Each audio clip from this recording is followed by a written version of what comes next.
Hello, everybody, and thank you very much for joining in and watching sort of our series of sort of Recruitment Unplugged. And I'm delighted to have our fantastic CEO, John Parkinson. Hello, John. Hey Helen, thanks for having me. Oh, no, thank you very much. Now, John, if you haven't already seen him on LinkedIn, is an absolute whiz, and real passion for him is about artificial intelligence and how that can be used in recruitment. So open floor, John, sort of what are your thoughts on AI and recruitment? Yeah, thanks, Helen. So we're very excited. We've been doing a 2-year research project with the University of Kent, and we got some funding from UK Research and Innovation. And we're looking into how we can use artificial intelligence to make the recruitment process a better experience for clients and candidates. I think that's absolutely key. I think, obviously I recruit on a permanent basis, and the amount of candidates that we get, unfortunately, at times that aren't suitable, that we still have to trawl through, from my perspective, obviously, is a challenge. So is something going to be looking at that side with how we can sort of help go through maybe the number of applicants that we're getting? Yeah, so in HR Go, our mission is to leave people better than we find them. And we see a huge opportunity to do that with the number of people that are applying for jobs with us each year. We get up to 1 million people a year applying to a job with our clients through HR Go each year. And we'd love to use artificial intelligence to deliver feedback to them all at scale. And we think that will look something like 80% of the feedback that we give is produced with generative AI and 20% is delivered by our consultants.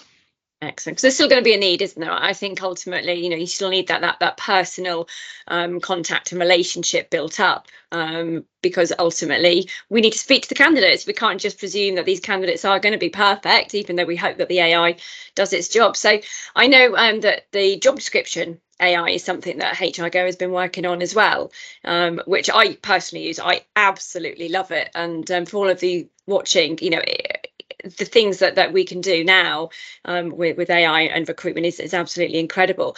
What else do you see AI doing then in recruitment, do you think, John? So job description and adverts are a great use case. Like you say, we're using that at HR Go today. We can do really cool things there with AI, like make sure we use inclusive language.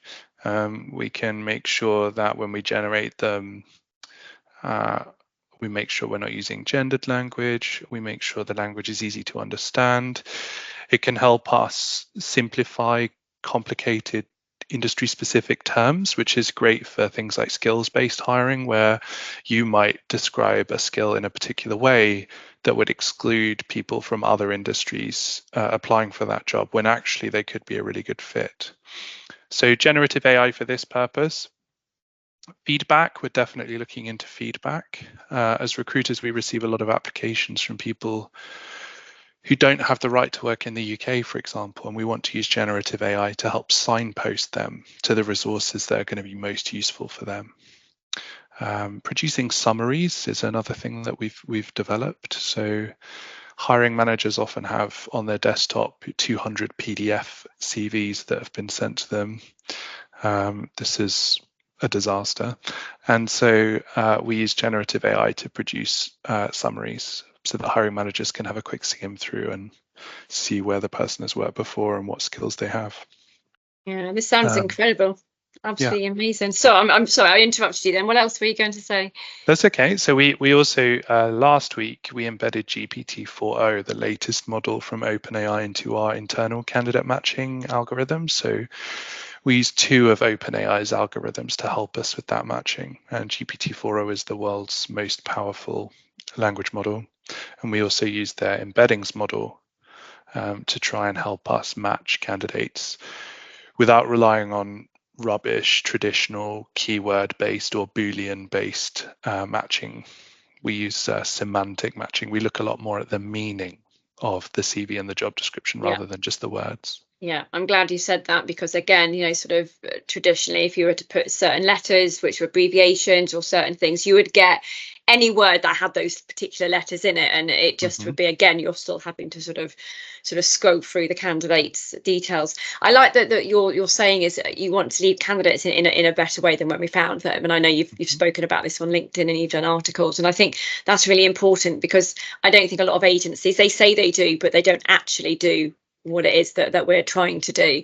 It's a scary time when you're looking for a job, and it's a scary time, if you again sort of don't get any feedback and you're worried and you don't know where to go. So I love the fact that HRGo are doing all of these things and all working towards all of these things to help candidates. But I'm excited. As I said, I use two of the well, you definitely use the job description writer at the moment, and I'm excited to have the AI matching. That's going to be amazing. Thank you, John. Anything else before we sign off for today's talk? No, I would just say to everyone out there who hasn't played with any of these language models before, which you will be in the minority now, I think, but do. I think they're going to become an ever more important part of our society and of technology. I think at HRGo, we believe that personal connections are the most important thing in our business, and they always will be. But there are lots of opportunities to create good experiences and to create value through using modern technology. So I'd have a look, and if you're interested, feel free to reach out to Helen or me, and we'll show you what we're doing. Absolutely, always happy to chat. Well, thank you very much, John, and thank you everybody for watching the latest episode. Take care. Bye.